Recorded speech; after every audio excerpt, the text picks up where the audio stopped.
আৰু চৰাইক দিয়াৰ দৰে দুই চামুচ আৰু বোলে ৰিপিট নহ'ব। চৰাইক দিয়াৰ দৰে মানে দুই চামুচ দিছে আৰু গুৱাহাটীপুৱাৰ পৰা একো নোখোৱাই কালিৰ পৰা ইয়াতে আছোঁ আমিতো। মইতো ঘৰত যোৱা সুবিধা নাই, দূৰণি ঘৰ, কমিউনিকেশ্যন প্ৰব্লেম, ইয়াতে থাকিলোঁ। তই ৰাতিপুৱাৰ পৰা একো খোৱা নাই। ৰাতিপুৱা পুৰি দুটা আছিলে, মোৰ গেছৰ ট্ৰাবল আছিলে, মই পুৰিও নাখালোঁ। তাত দুই চামুচ ভাত খাই মই এতিয়া উপায় নাপাই গৈ পেলাই দোকানত ফল মূল কিনি দিয়ে পকেটৰ পৰা খাই পেলাই। খাদ্য যিখিনি দিছে সম্পূৰ্ণ যোৱাকালি খাদ্য হ'ব, তাৰমানে গোন্ধও ওলাইছে আৰু খাদ্যখিনি অতি বেয়া হৈছে, অতি নৰম। তাত হয়তো ব্ৰইলাৰ পেটু পৰ্যন্তও পাইছে, মই পাইছোঁ। হয়, তেনেকুৱা ব্ৰইলাৰ পেটুও পাইছে। গতিকে তেনেকুৱা খাদ্য আচলতে নিদিয়াটো ভাল।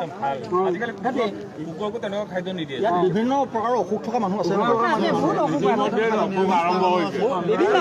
আমাৰ গেছে হৈ আছে এতিয়া।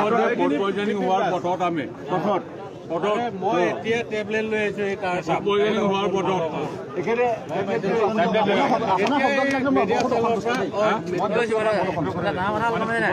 ব্ৰইলাৰ পেটু নে কি মিক্স কৰি দিয়ে ৱাৰবোৰ কি বাৰু সেইবিলাক যে আপুনিতো খাইছে চাগে, এই যে এনেকে মিক্স কৰি পেলাই দিছে সেইবোৰ কি আছে? সেই বস্তুটো কি? পেটুবিলাক ব্ৰইলাৰ এনেকে যে মিক্স কৰি পেলাই লগত দিলে মই ধৰি মানে মাৰি পঠাই দিলোঁ।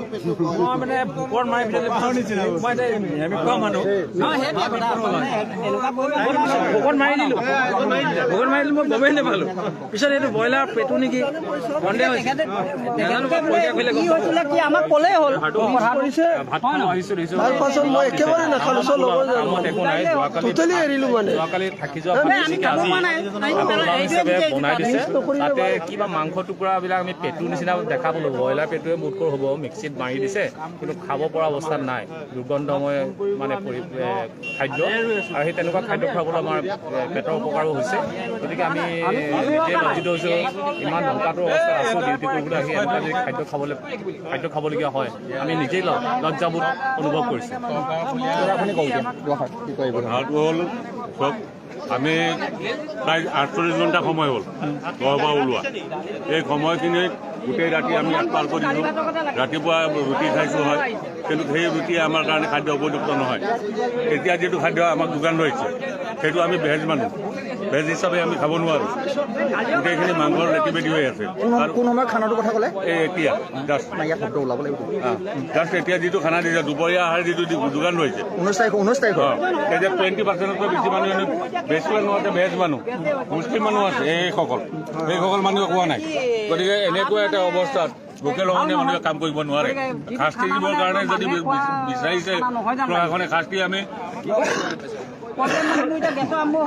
আমাৰ দুখ কোনখিনিত, আমাৰ দুখ কোনখিনিত, আমাৰ কোনো দুখ আমি দুখ কৰিছোঁ বুলি আমি ভবা নাই।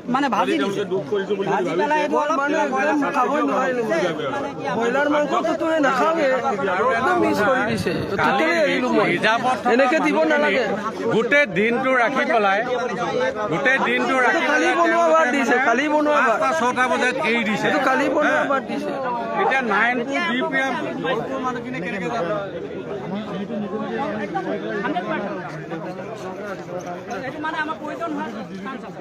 এতিয়া মই নিৰামিষ খোৱা, নিৰামিষৰ কাৰণে একো খাদ্য নাই নহয়।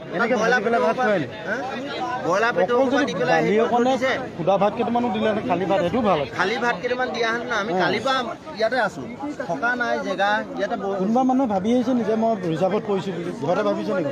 কাম কৰিবলৈ আহিছে। ইয়াত খানাটো এনেকৈ কৰিলে কেনেকৈ হ'ব? ইয়াৰ কাৰণে পইচা আছে,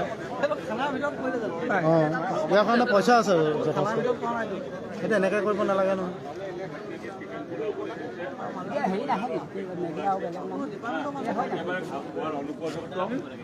যোৱাকালি পৰহিৰ ভাত সেইখিনিকে ভাজি আমাক দিছে।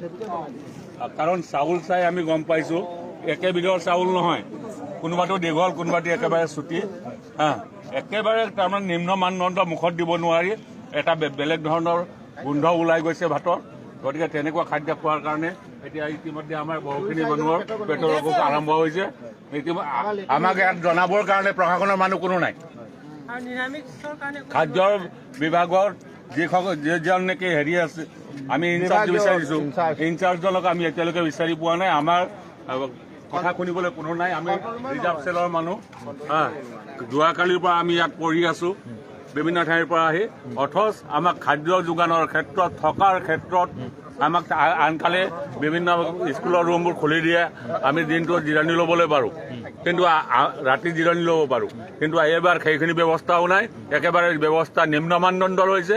গতিকে আমাক এই খাদ্য যোগানৰ ক্ষেত্ৰত আমাক উপযুক্ত খাদ্য যোগান নধৰি নিম্ন মানদণ্ডৰ খাদ্য যোগান ধৰি যিখিনি শাস্তি আমাক দিছে তাৰ আমাক ন্যায় লাগে।